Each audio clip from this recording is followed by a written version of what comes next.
How's it going, Sha? Oh, I've discovered a new favorite television show. Ooh, what's that? It's called Couples Therapy, Okay. and it is like a documentary style TV show about couples going to therapy. Okay. It's literally as named. That's what it delivers. It's one therapist, um, and she's based in New York, and it's couples that come to see her, and there's like I think it's been on like 3 seasons, and there's probably like 9 episodes a season. I watched almost the whole first season in one night. There's 30-minute shows. There's like 4 couples per season, and they they go into the office and they talk to the therapist, and there's also some footage of them in their homes. But it's really tastefully done. It's documentary style, so there's no like talking. It's not like reality TV. Right. It's not reality TV style, in that there's no point where they are talking to the screen like, so I told the therapist, you know what I mean? It's just you see them talking with the therapist, and then maybe you get a little background, a little B-roll of them in their apartments, like washing dishes or doing whatever. But it's mostly the most that you hear out of the couples is when they are talking to the therapist. And then you follow the therapist as she goes to her clinical advisor, because she's also like an instructor at NYU or something like that. And she tries to figure out the best way to attack whatever the issues, how to approach the issues that are coming up in each session with each couple and all that kind of stuff. And I love it, love it, love it. I'm just out here just like yelling at him like, that's your problem right there. Your mama did.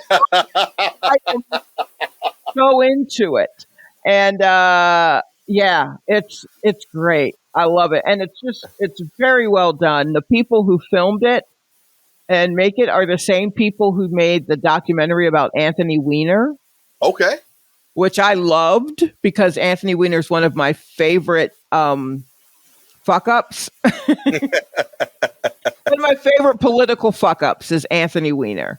Yeah, absolutely. I don't know who the other like 3 are, but my top 2 are Anthony Weiner and Mark Sanford, who was the guy from South Carolina who said he went missing, and he said he was hiking on the Appalachian Trail, but he was really with a mistress. Yeah. That guy. Oh my God, that guy and his ex-wife and their 4. Let me tell you, that whole family was wild, and I loved reading about him, even though I absolutely hate his politics. Okay. Mark Sanford. Anthony Weiner, I mean, if he could have put his ego and his dick pictures aside, could have been something, but he can't, and so here we are. Yeah, but they're just, my favorite political fuck ups. Anyway, so there's that documentary about him called Weiner. If you haven't watched it, everyone, you should watch it. It's wild to watch. His whole campaign just fell apart, and he just kept going as if everything was fine, and he kept letting them record. And I was just like, at no point did you think, hey man, maybe no. Nope. He kept going. So I signed what I signed. Okay. Yeah. I'm committed to this. And so the TV show, it's on Showtime, and it's just called Couples Therapy. And I think they just ended a 3rd season, and that's how it was brought to my attention. And I'm like, oh, well, I'll start. Let me watch one of the early shows, and then I can probably just jump into the 3rd. And now I'm like, no, I'm watching every single one of these. And the first season was like 2019, and the first season ends with like the beginning of 2020, and how now everybody is inside, and how she had to do sessions from home, and what that was like, because now they're getting to see her house, or she has to stop them and tell her kids to shut up, and like what that was like for everyone involved. It's fascinating. I absolutely love it. I love it. Different couples for all the seasons, or like It's like 4 couples for a whole season. Okay. Yeah. So Okay. you get to see whatever the issues are and kind of ride with them on it. And I'm it's with that. great because I've also been reading a lot of advice columns. Okay. And I don't know if this is just a getting older thing or I'm living vicariously through these people or I just like to judge, but I don't want to do it against people that I love. So I'm going to judge these strangers. I don't know what it is, but I am getting my life with all of this this couples therapy, these Dear Prudence, like letters to Slate, like all kinds, Ask a Manager, whatever the advice columns are in the New York Times, everywhere. I'm reading them all. It's an issue, but I love it so much. Is there anything you're learning from the show that like you can apply to like a relationship? No, well, first I'd have to get in a relationship. Okay. And honestly, it's not looking good. No? No. Nah, it's not looking good. It's not. I wish that would change, but I think I probably have to change a lot about me. There are probably countless things about myself that I am pushing to the side so I can judge this couple and whether or not they need to be together. Like I'm sure I could use that, man, but it seems like a lot of work. Yeah. Because I'm not. I don't think I'm at the position or the age where it's easy to meet people, and then that's just on off rip. That's GP. It's hard to meet folks when you're a little older, and then to meet someone with the goal of like finding a special someone to be with. That takes a lot of work. And I don't know if I want to do that work or if I've ever wanted to do that work. And so here I am watching couples therapy instead. I'm surprised because like, I guess because of the latter stipulation you added, because I feel like with what we do, you meet people nightly. But No. I would assume the latter part, they don't fit into that category. Well, no, I don't know if I meet people. Okay, here's the thing, and you may realize this, but after comedy, after you do a show and you are there and people come up and they want to tell you what they thought of your show. Right.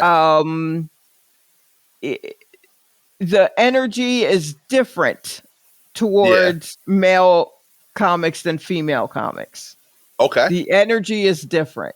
So it's if a man approaches me after seeing me do comedy, more often than not, the conversation is going to end with them asking for tips as to how to do comedy.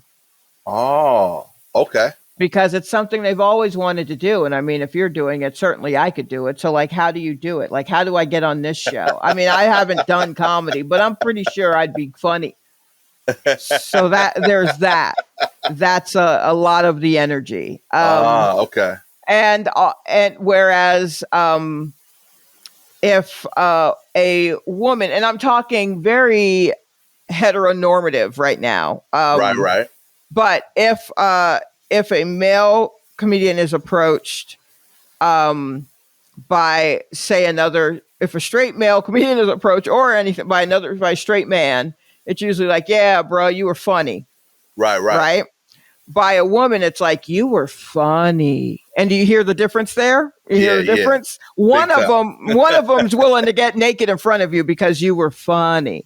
And I don't hear that tone. And I have had to explain that to male comedians a few times, like starting out when I wasn't even like, maybe like a year or two in the game. And I see someone will come up and go, oh, I really thought you were funny. And then they go and talk to a guy and they're like, oh, blah, blah, blah.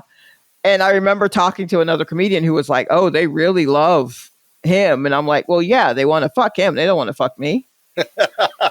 And the guy I'm talking to is like, what? And I'm like, think of all the times you've been approached. And there's a subtext of like, I'd sleep with you if you keep cracking jokes. Right. I don't get that. because I'm a woman. And so dudes are already a little upset that they even feel like they need to come up and tell me they thought I was funny, because they're always going to think they're funnier. And the guy I was Okay. talking to was like, oh shit. And I'm like, yeah. People that I love have said to me, I just don't think women are that funny. After I've started comedy, people Wow. who support me have been like, I don't even think women are funny. And so I'm like, well, I don't know what to tell you, but we are, and we're out here.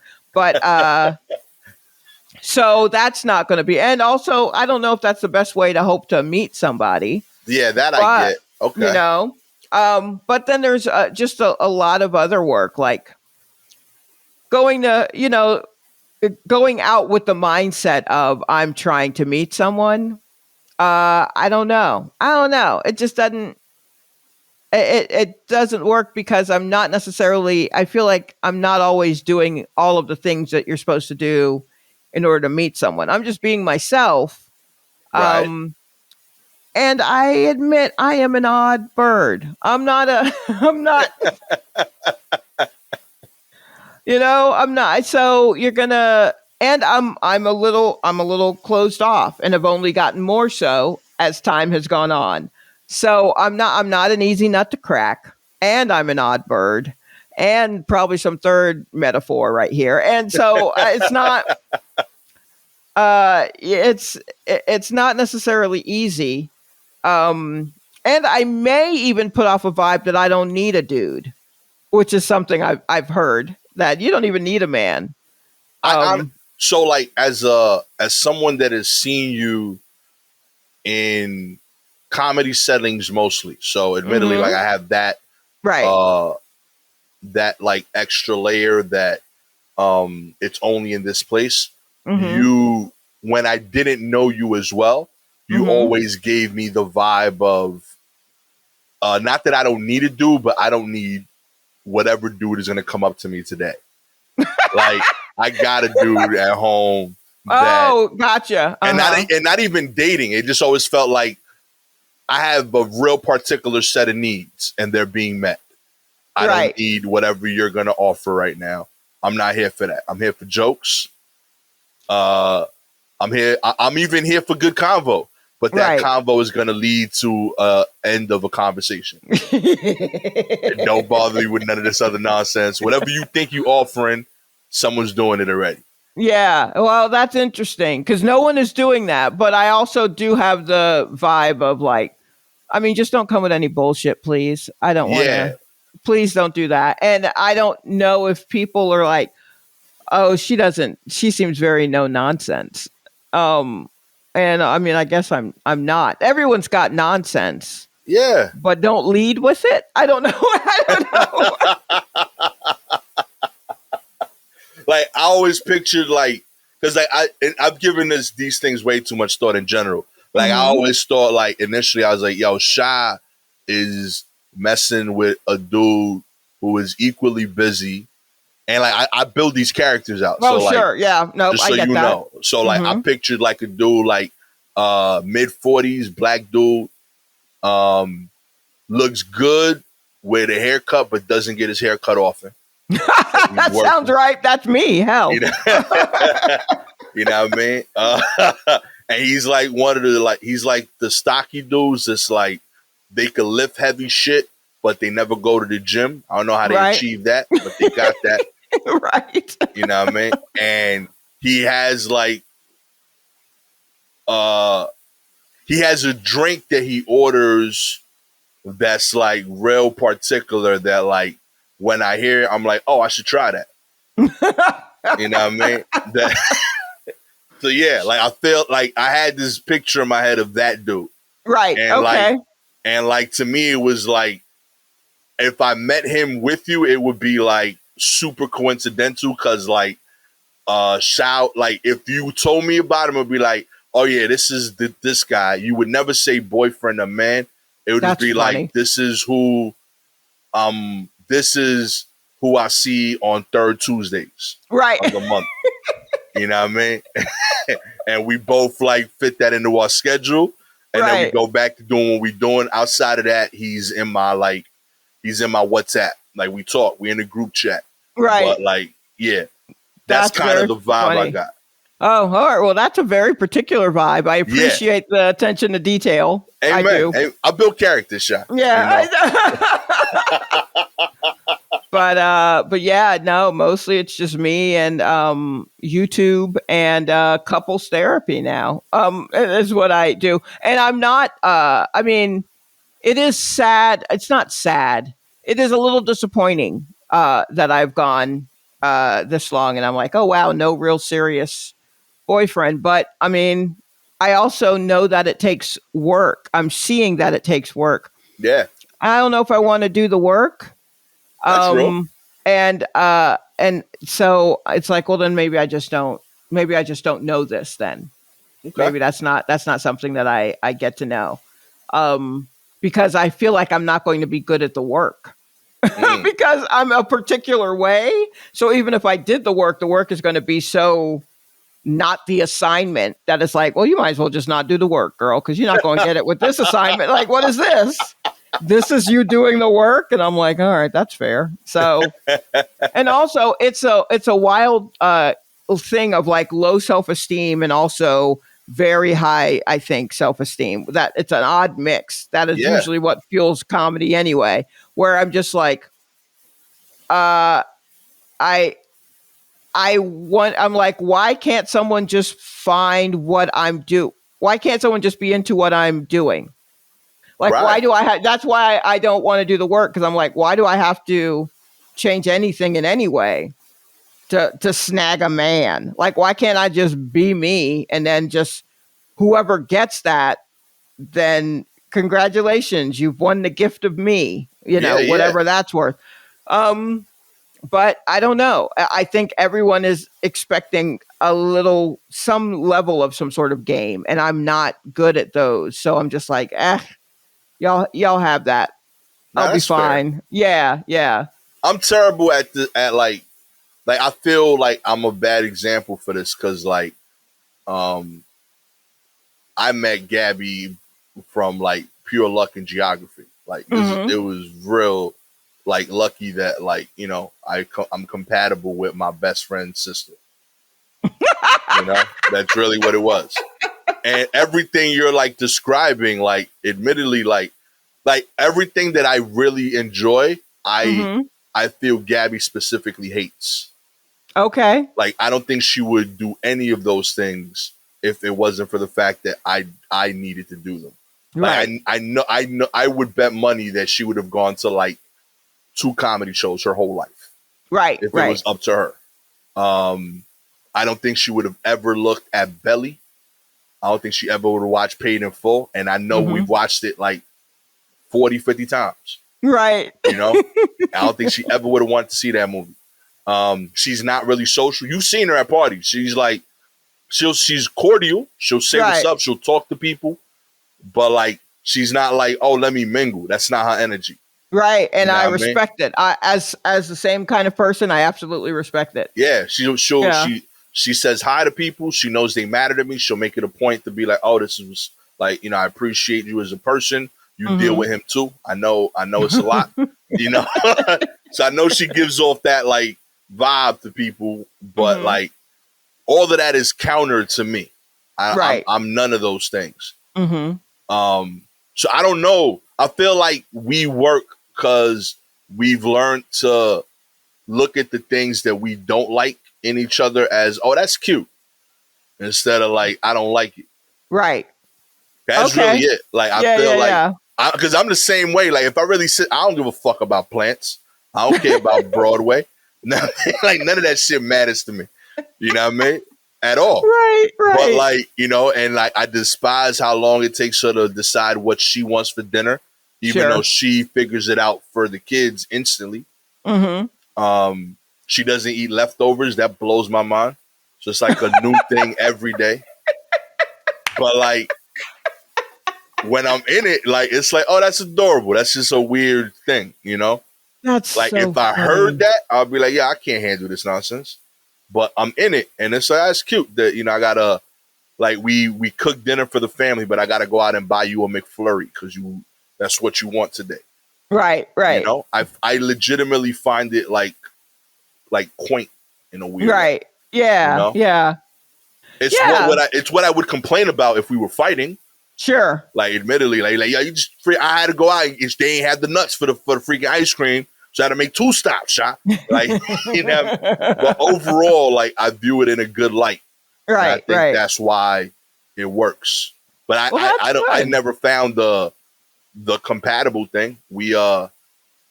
I think we binge watch the same terrible shows. Mm-hmm. Outside of that, we don't agree on much. We don't Right. want to. Yeah. We live in Brooklyn. She don't want to live here. I want to live here forever.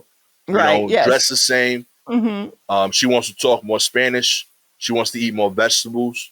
You know what I mean? I Like, love that those are your two that's things. it. Of just like, I'll never. Never shot. She constantly wants the house at like 81 degrees. I want like Mm-hmm. 69, Oh boy, 70 maybe. that'll be, I mean, just the idea of like, oh, would I really have to? I already know whoever I end up, if I end up with anyone, Yeah. that we're going to have separate bedrooms. Like that's just going to have to be a thing. Only because I can't see at this point. Like I try to keep it age appropriate, which means that it's going to be someone around my age, which means there are going to be a lot of little things that they do that are like built in. Can't change them. No, I'll try to change it for you. Nah, we both at this point in life, we know this is what we like. We ain't changing shit. And that's fine. So probably separate bedrooms. You know what I mean? If I even live with a person at all, we may just have to be on the same block or something. You know what I mean? Like, yo, that would be fire. Yo, real talk. just Y'all buy the building together. Each get your own floor. right, exactly. Yo. Just something like that. You know, like outside of the box a little bit. But I mean, I can't even. I don't. I don't even really do well, like just meeting people in general. You know what I mean? And so I'm not necessarily as outgoing as maybe I would need to be, but I also am like, there are plenty of shy people who meet folks all the time. What so if we sign you up for like axe throwing or some shit? Or like different like activities like that. Well, now that means I'm quiet, but I know how to throw an axe. It's a conversation starter, Shaq. I guess. I don't know if that's a selling point. Like, why do you already know how to throw an axe? You know what I mean? We're trying to think of icebreakers for you. Yeah. Maybe. I don't know. I guess we'll figure it out. I'll figure it out. So, you know, in the meantime, couples therapy is fantastic. Check that shit out. And also, if you're that weird dude I described earlier, holla at Shot. You know, real specific niche, but I think you out there. You probably listen to the show. Maybe. Just don't send me your dick. There's someone who keeps sending me their dick. I don't want it.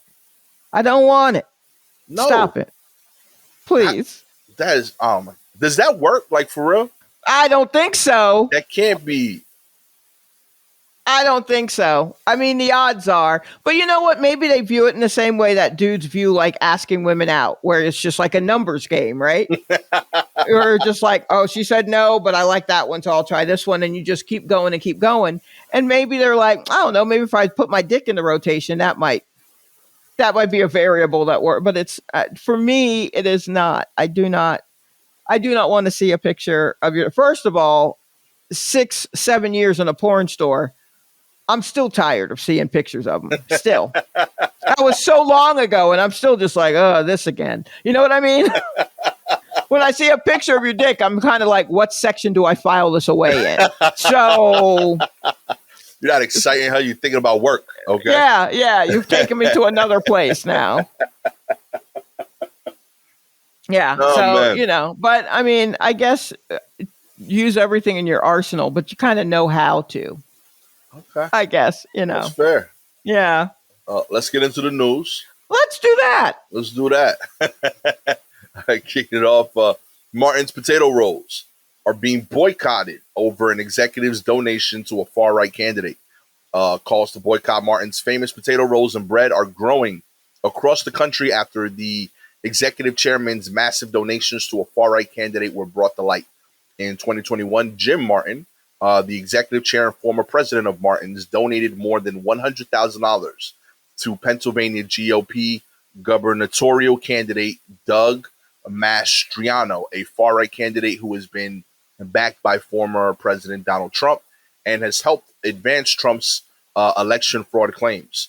Mastriano was also pictured outside the U.S. Capitol on January 6th, the day of the insurrection, and was questioned by the FBI last year about his role in the events.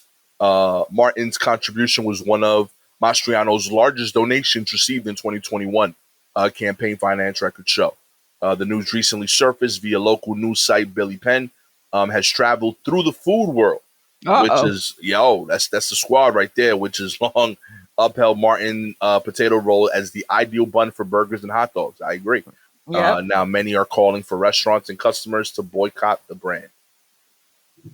That's a shame. Is there another well-known potato bread brand that we can go to? Arnold's, I guess. Yeah, I don't know. This hurts because like it's not just that they make like a really dope bread. They like if you really enjoy a niche burger, they probably supply them. Yeah, like, I know they do Shake Shack. Okay. Yeah, if you enjoy a burger, because and like the bread, it's usually them. Like they make a noticeably better bun. I know they did like daily deliveries to Barclays when I used to work the Frito route over there. Sure. So like that would hurt. Like what they do is dope. They expire insanely quick. That's always been my only complaint about it. Yeah, but they give you a bunch because I think they're always the only time I really see them. Like I never see them like hanging out on top of someone's fridge or anything like that. Yeah, but I always see them at every like cookout when you're doing numbers. You know what I mean? You're churning out a lot of them because I feel like they're packaged in a way where it's not just like 8. I feel like it's always like 16 or more.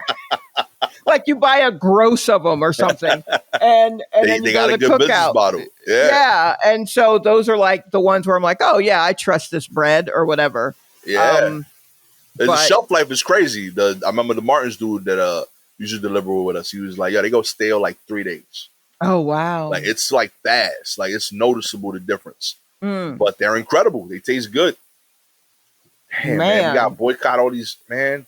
Yeah, I mean, if we really like sat down and listed all the places that we need to boycott because of political decisions and societal decisions and that kind of stuff, I don't know if we'd be able to eat or drink,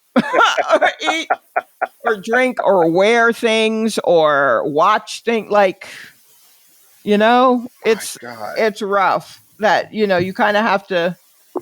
It sucks that you have to pick and choose. Like, well, all right, giving money to this dude that Trump likes, is that as bad as, you have to like decide. That's not right. Yeah. That's not right. Luckily, I don't cook enough burgers or hot dogs, so this is not an issue for me.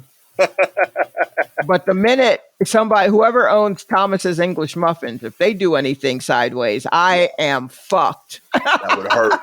That would hurt. That's 72% of my diet. Thomas is an English muffin. Do you do when you cut them, you do the fork thing? I go ahead and just cut it. I use the fork split like to start to go in there, but then I just go ahead and cut it in half. Because sometimes the fork split thing, it breaks in a weird way. Yeah. And I want to make sure I don't have like a sliver of an English muffin as a top and then a real bottom heavy other side. So yeah, I'll go ahead and cut just to make sure. Yeah, I got big on the fork split after I saw like a video. I was like, okay, I see the nuance. I did a video where somebody showed me how to make like a egg sandwich. I forget what it was called, what kind of egg. I think it was like over easy or something. Okay. No, I think hollandaise sauce, was that it? Oh, what, like Eggs Benedict? Yeah, Eggs Benedict. Okay. He showed me how to make a sandwich with Eggs Benedict and Canadian bacon. But yeah, we did the English muffin. I had to do it that way. Right. And like the chef explained it to me. So I was like, oh, this is dope. Yeah, yeah. I mean, I grew up, my with the fork split. That's how I would do it. And then as I got older and I was just like, these are split and funny. You know, you get a batch where they're all just like a little top hat on top of all the, and I'm like, this is like a sandwich at Subway. Do you remember Subway when they used to just cut out like a little, the tiny little triangle? Mm-hmm. And then they put all the food on top of like damn near a whole loaf of bread and then put that little triangle on top like, ta-da! And you're like, that's not evenly distributed at all. How am I supposed to eat this crap? You know what I mean? Why am I eating a sandwich with a spoon? Okay? Yeah, what is this? Now I need a... Oh, man. Yeah, my pop's like, he got tight. He's like, I didn't order a chicken pot pie. Okay? I ordered a sandwich. Right. Okay? You don't make a hole in my loaf of bread. You cut it in half. Oh, man. Yeah, I think they've since stopped doing that. But, I mean, they did it for so long. And I'm like, I know people hate this. Yeah, he was in New York in particular. He was like offended as a former bodega owner. He's like, this is not how you do this. This is not at all. I definitely, yeah. Anywho. In the meantime, Costume King's Hawaiian. Yes. You know what I mean? Do that. Always do that. I don't think they've done anything grimy. And they make pretty good buns too. Yeah. Trump's Air Force One plan has a paint problem, among other issues. That's right. 2 new Air Force One jets currently being built by Boeing are facing costly delays. Now there is a new potential problem to contend with: the paint job that former President Donald Trump ordered. Trump had criticized the jet's current color scheme, which has changed little since the Kennedy administration, particularly the light blue stripe that runs the length of the plane. Trump instead wanted red, white, and dark blue as the palette that more closely matches the colors of the U.S. flag. But it turns out the darker blue, which some observers say is similar to the color scheme on one of Trump's personal planes, poses challenges to the military plane's sophisticated electronic system that ensures the president can stay in secure communication with officials on the ground, even in the case of a nuclear attack. Hold on. Why is Trump ordering? What is this? Is this old? Why do we care what he wants on the plane? Because he ordered it before he bounced. Okay. Oh, so they're still making it? They're making it right now. Like it's getting done. He ordered it like on some like, yo, and put that on my tab shit. And he bounced. All right. So, all right. I'm just trying to understand. So he ordered this shit and then he was asked to leave the restaurant before before it was ready. Right. And now Joe Biden is here. Yep. Why do we care what Trump wanted on the plane if he's not here to accept the plane? He put the order in. I'm with you. Like, I feel like at this point, it's like, because the presidents, once they leave, they don't get a plane, right? They don't. Oh, man. I think this is like part of your legacy, though. Like, you could like switch up the plane situation for future presidents. So he was trying to switch up the color schemes. Honestly, a little surprised that he didn't just want it to be gold and white.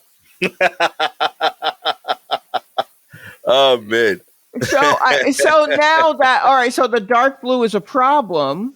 Yeah. And I feel like they should just go look at Joe Biden and go, hey, man, this dude wanted dark blue, but we can't really do that because they're going to find you in the sky and they're going to shoot you down. Can we go back to the color of blue that like keeps you alive? And I bet Biden will go, huh? What? Yeah, sure. And and then they could just do that. That's it. Just run that back. It's been working. You know what I mean? 70 years we've had planes. Not a single president gets shot out of one. Okay? Yeah, that's true. That's true. No matter what Harrison Ford would have you believe. Oh, man. Yo, how you causing problems this fall after? Yo, it's been... on something that has nothing to do with you, man. You ain't going to get on these planes again. I will see to it. You ain't getting on these planes ever again. Oh, man. This is so silly to me. Oh, that's my God. Wild. Really, truly, wow. Okay. Yo, I am truly surprised that there's no gold, though. I really am surprised that he didn't want like gold accents or like the bottom of it to be gold or like just red, just blood red, just a red plane. match my ties when I get off of this joint. Okay, Just real weird. Oh boy.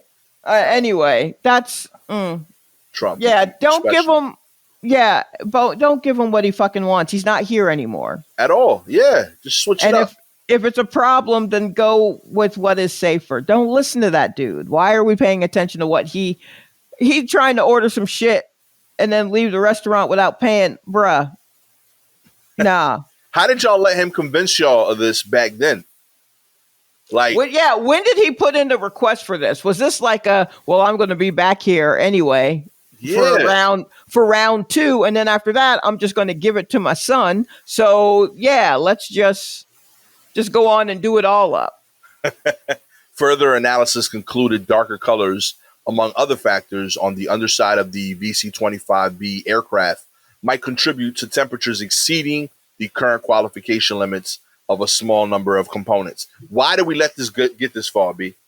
It should have been like a simple, like, nah, like we don't do that color. He's not president anymore? Okay, Biden, what do you want on the plane? That's it. You want anything? Cool. Just show him a palette. Just show him a palette. These are the 6 like colors you could pick from, homie. These are the shades of blue that work. Which one do you prefer? Yo, done deal. What are we doing? Come on. None of y'all been in sales, B? Offer them 3 options. That's it, B. Let them pick, homie. And that's it. And that's all you can do. That's all you can do. You can pick. I'll let you pick whichever one you want. It got to be from these 3. Oh, my gosh. Report says sales of internal combustion vehicles, now in permanent decline. Sales of non-plug-in internal combustion powered vehicles peaked in 2017, according to a report by industry and analysts at Bloomberg New Energy Finance, and have been in permanent decline since then, as sales of plug-in hybrid and electric vehicles increase. Sales of plug-in vehicles are also expected to triple their current levels by 2025, according to the report. Most importantly, the market is shifting from being driven primarily by policy to one where organic consumer demand is the most important driving factor. In 2025, the global auto industry will sell 20.6 million plug-in vehicles, according to the report, compared to 6.6 million this year. Sales of purely internal combustion powered vehicles will project to still make up the majority of car sales at that time, but they will have decreased overall. Isn't it wild that we're in this moment? Yeah, right. You know what I mean? Like, that's just, I mean, is this what it felt like when they got rid of the horses?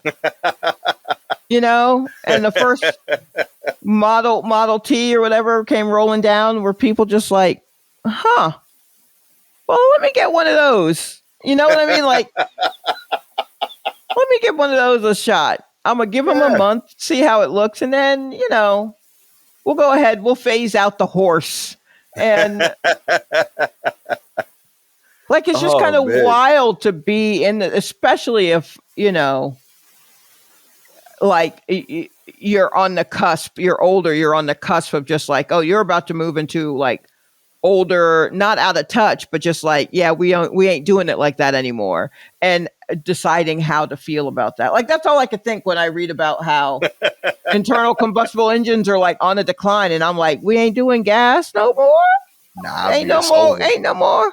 I got to get a hybrid, but baby, how do I plug my car in? And I didn't have any, I don't know. I got to call a younger person and ask them to help me plug my car in. Like, that's what I'm just thinking of, trying to make that shift and what that's like to just be in this moment. It's just, it's a little wild.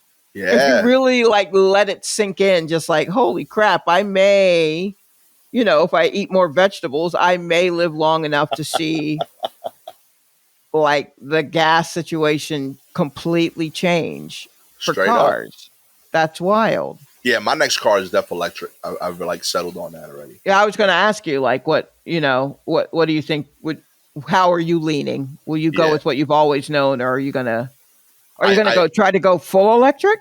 I love gas cars. I like how they feel when they drive. Every electric car I've driven, they're smooth in a way that I don't like.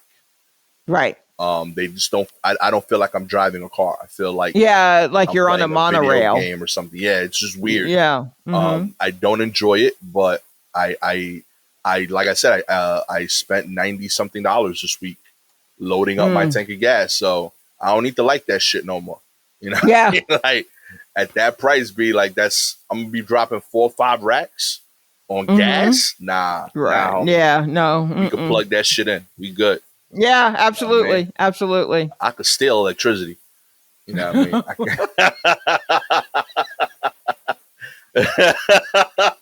mean? I'll find places to plug my shit in for free. All right. I'm not sure that's the lesson we're trying to impart, but okay. Okay. You gonna see me with a USB port at McDonald's charging up my car. You know what I mean? That dude been here for 18 hours with one coffee. You damn right. Yeah. You know what I mean? But my BMW running. Let's go. Oh man. And finally, at 17, a winner of the youngest family winner at McDonald's. No, pardon me. At 17, she was her family's breadwinner on a McDonald's salary. Now she's gone into space. That's right. Rocket built by Jeff Bezos' Blue Origin carried its 5th group of passengers to the edge of space, including the first ever Mexican-born woman to make such a journey. The 60-foot-tall suborbital rocket took off from Blue Origin's facilities in West Texas at 9:26 a.m., vaulting a group of 6 people to more than 62 miles above the Earth's surface, which is widely deemed to make the boundary of outer space, and giving them a few minutes of weightlessness before parachuting to the landing. Most of the passengers paid an undisclosed amount for their seats, but Katya Chazareta, an engineer and science communicator from Guadalajara, Mexico, was selected by a nonprofit called Space for Humanity to join this mission from a pool of thousands of applicants. The organization's goal is to send exceptional leaders to space and allow them to experience the overview effect, a phenomenon frequently reported by astronauts who say that viewing the Earth from space give them a profound shift in perspective. Bomb. Huh. All right. So that's far enough for the Earth to look like a marble? Yeah, I would guess so. Or at the very least to like see the whole circle. Yeah, 62 miles? I would assume you can see that it's a circle, or like you can see that it's a ball. All right. Huh. Because I don't know. I felt like you'd need to get further up for it to for it to really make a difference. But because, Jeff Bezos, he's just been slingshotting people to the parking lot of outer space. So. Oh, man. He trying, yo. Yeah, that's what it feels like when they're just like, we were on Blue Origin. I feel like it's just like 6 people in one big pocket of a slingshot, and they just pull it back and then let it go. And then you're like, whoa. And then you got to come on down with your parachute or whatever. But I mean, whatever works, I guess. 62 miles, that's a lot. I haven't done it. But give it time, I guess. I'm with this. Like, this is one of the first like good stories I've heard. Yeah, about that's the whole true. space thing. Like I'm excited. Someone that's like passionate about this field is studying it. It's someone of the people. It wasn't just like celebrities and people that are going to take over. And this is a morbid, terrible thing for me to say, and I probably shouldn't say, but when it comes to shooting everyday people up into space, so far Bezos is kind of doing better than NASA, maybe, in that regard. Yo. A little bit, maybe,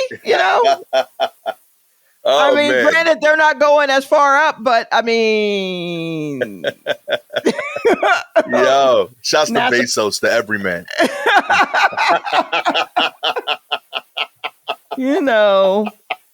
The people's advocate, Jeff Bezos. Yeah, I don't know. Oh, man. If you would like. Oh, no. If you'd like me to shut up talking about space, that is fair. That is fair. All you got to do is like and subscribe to the show.